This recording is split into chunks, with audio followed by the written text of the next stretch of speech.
अगली खबर का रुख करेंगे। 9 अक्टूबर को हरियाणा कैबिनेट की अहम बैठक होने जा रही है। बताते चले कि सीएम नायब सिंह सैनी करेंगे बैठक की अध्यक्षता। दिल्ली के हरियाणा भवन में होगी कैबिनेट की बैठक। ये बड़ी और अहम जानकारी हम आप तक पहुंचा रहे हैं, जहां आपको बताते चले कि 9 अक्टूबर को हरियाणा कैबिनेट की अहम बैठक होगी। सीएम नायब सिंह सैनी करेंगे बैठक की अध्यक्षता। दिल्ली के हरियाणा भवन में होगी कैबिनेट बैठक। तो बड़ी और अहम जानकारी हम आप तक पहुंचा रहे हैं। दिल्ली के हरियाणा भवन में होगी कैबिनेट बैठक और इस बैठक में कई अहम फैसले लिए जा सकते हैं। तो 9 अक्टूबर को हरियाणा कैबिनेट की अहम बैठक होनी है और इस बैठक की अध्यक्षता हरियाणा के मुख्यमंत्री नायब सिंह सैनी करेंगे। दिल्ली के हरियाणा भवन में आयोजित होगी कैबिनेट की बैठक।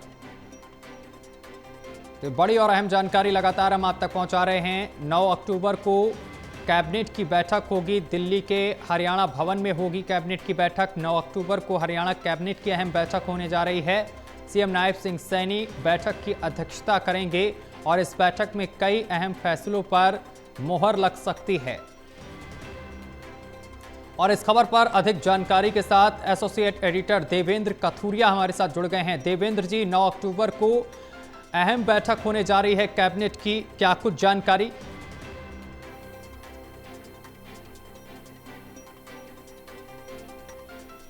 देवेंद्र जी, आवाज मिल रही है आपको?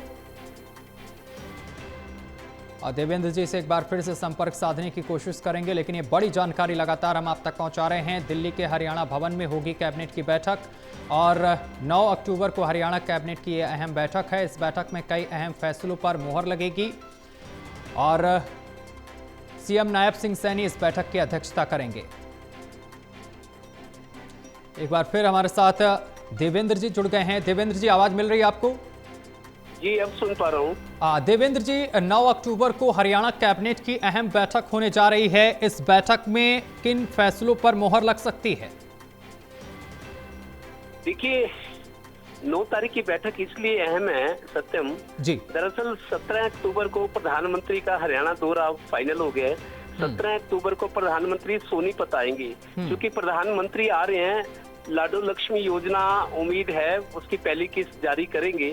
और 1 साल बीजेपी की हैट्रिक सरकार का और नायब सैनी की सरकार दूसरी सरकार का पहला साल पूरा और हैट्रिक सरकार का 1 साल, तो बहुत बड़ी लैंडमार्क है, उपलब्धि है बीजेपी की सरकार की भी, संगठन की भी। इसलिए से 9 तारीख को 9 अक्टूबर को जापान से जब वापस आएंगे मुख्यमंत्री, 9 तारीख को हरियाणा भवन दिल्ली में बैठक होगी।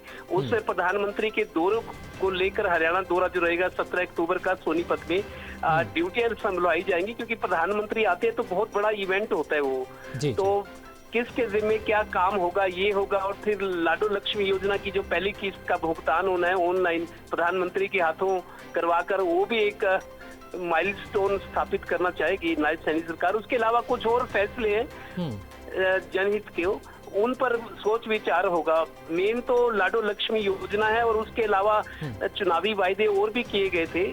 कुल 90 वायदे अगले 1 साल में पूरे करने हैं। अभी 42 तो हो गए हैं, जैसा मुख्यमंत्री पीछे कह भी रहे थे। और 200 कुछ वायदे इन्होंने चुनावी वायदे किए थे कि बीजेपी की हैट्रिक की सरकार बनती है, बीजेपी ये वायदे जनहित में करती है। तो अभी दिल्ली अभी बहुत दूर है, आगे है, तो लेकिन धीरे धीरे करके नायब सैनी सरकार अपने चुनावी वायदों को पूरा कर रही है। और सबसे बड़ी बात ये है कि प्रधानमंत्री का हरियाणा दौरा हो रहा है, उस वक्त कितनी भीड़ जुटाएंगे, किसके जिम्मे क्या कामी है, संगठन के, सरकार की तरफ से सुरक्षा व्यवस्था, तमाम तरह की औपचारिकताएं, योजनाएं बनेगी और उन पर अमल शुरू होगा। जी देवेंद्र जी, इसके साथ साथ क्या किसानों के लिए भी कोई बड़ा ऐलान किया जा सकता है? क्योंकि विपक्ष की तरफ से देखा जा रहा है कि लगातार धान और बाजरे की खरीद को लेकर लगातार विपक्ष सरकार पर निशाना साध रहा है, तो ऐसे में क्या किसानों के लिए भी कोई बड़ा ऐलान हो सकता है? देखिए, सत्य में एक बात ये भी है, जो बारिश और बाढ़ आई है अभी हाल ही में 1 महीना पहले हरियाणा में बहुत नुकसान हुआ है, लाखों एकड़ फसल का। अभी ताजा खबर ये है कि गिरदावरी का काम पूरा कर लिया गया है। पटवारी लेवल पे, कानूनगो लेवल पे जो फील्ड का गिरदावरी का काम है, कितना किस जिले में नुकसान हुआ है वो निचले लेवल पर पूरा हो गया। लेकिन अभी भी 5.49 लाख जो एकड़ फसल है उसका एसडीएम लेवल पे, जो ऊपरी लेवल पे, वो वेरिफिकेशन अभी होना है। पटवारी लेवल पे, कानून गो लेवल पे फील्ड का काम पूरा हो गया, लेकिन जो अधिकारी लेवल का होता है, क्योंकि कई चरणों में होता है, गिरदावरी को फाइनल करने से पहले कोई कमी ना रह जाए, कोई बाद में विवाद ना हो, तो एसडीएम लेवल पे 5,49,000 एकड़ फसल की जो गिरदावरी है, उसकी जो कैलकुलेशन है, उसकी जो वेरिफिकेशन है, उसको फाइनल शेप देना, ये काम अभी बकाया। और बाजरे की खरीद को लेकर भी अभी धान का सीजन चल रहा है मंडियों में, हालांकि सरकार के इंतजाम पूरे हैं। आज राजेश नागर पानीपत भी आए हुए थे मंडी में, आड़तियों से मिले, किसानों से बात की। देखिए थोड़ी बहुत दिक्कत है, अभी 3 दिन पहले बारिश आई थी, कई जिलों में धान की फसल मंडियों में भीग गई है और एजेंसियां खरीद नहीं रही कि इसमें नमी ज्यादा हो गई है, क्योंकि उसको बोरियों में पैक करेंगे तो सड़ने और गलने का खतरा होता है। वो भी अपनी जगह ठीक है। और अभी 5 से 8 तारीख तक फिर मौसम विभाग का अनुमान है कि हरियाणा के कई जिलों में, खासतौर पर धान बेल्ट है, धान बेल्ट में जैसे कुरुक्षेत्र, कैथल, अंबाला, यमुनानगर, पानीपत, सोनीपत, करनाल, ये धान की बेल्ट है जहाँ बहुतायत में धान पैदा होता है। तो अभी फिर 3-4 दिन बारिश का अलर्ट है और ओले पड़ने की 6 तारीख को, कल 6 तारीख है, ओले पड़ने की भी आशंका, ये मौसम विभाग का अनुमान है। तो किसानों की जान फिर सुखी हुई है। अभी पिछला नुकसान पूरा हुआ नहीं है, ना अभी मुआवजा मिला, अभी तो सरकार सारी कार्रवाई बिल्कुल देवेंद्र जी, इस चीज को लेकर भी इस बैठक में मोहर लग सकती है और किसानों के लिए भी कोई बड़ा निर्णय ले सकती है सरकार। बहुत शुक्रिया आपका हमारे साथ जुड़ने के लिए और तमाम जानकारी साझा करने के लिए।